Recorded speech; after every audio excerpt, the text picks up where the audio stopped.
इमाम मालिक की बेनियाज़ी। एक मर्तबा हारून रशीद अपने शहज़ादों अमीन व मामून को साथ लेकर हज़रत इमाम मालिक रहमा अल्लाह अलैहि की दुरुस्तगाह में हाजिर हुआ और ये ख्वाहिश ज़ाहिर की कि आप कुछ हदीस सुनाएं। इमाम साहब ने फरमाया, मैंने कुछ दिनों से क़ुरात का तरीक़ा छोड़ दिया है। लोग मुझको अहादीस सुनाते हैं और मैं सुन लेता हूँ।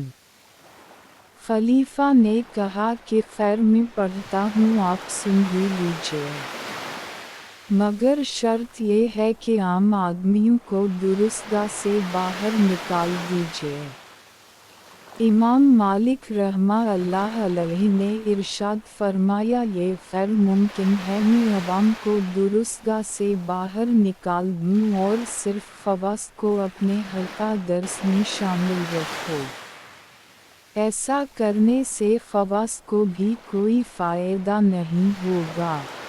ये इल्म नबुव्वत है, इसमें शाह व गदा सब बराबर के हक़दार हैं।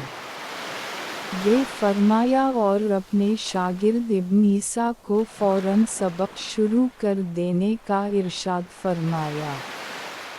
चुनांचे इब्न ईसा ने क़ुरात शुरू कर दी।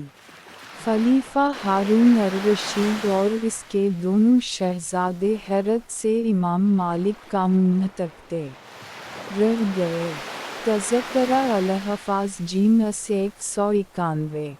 नतीजा किया यूं हाजिर के उलमा एक बादशाह के मुकाबले में ऐसी बेनियाज़ी, इस्तगना और ख़ुददारी की कोई मिसाल पेश कर सकते हैं।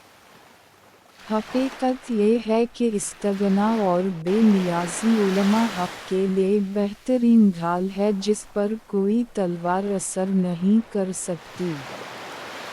खुदा के पाक बंदों को हुकूमत में ग़ुलामी में ज़िर्ह अगर महफूज रखती है तो इस्तगना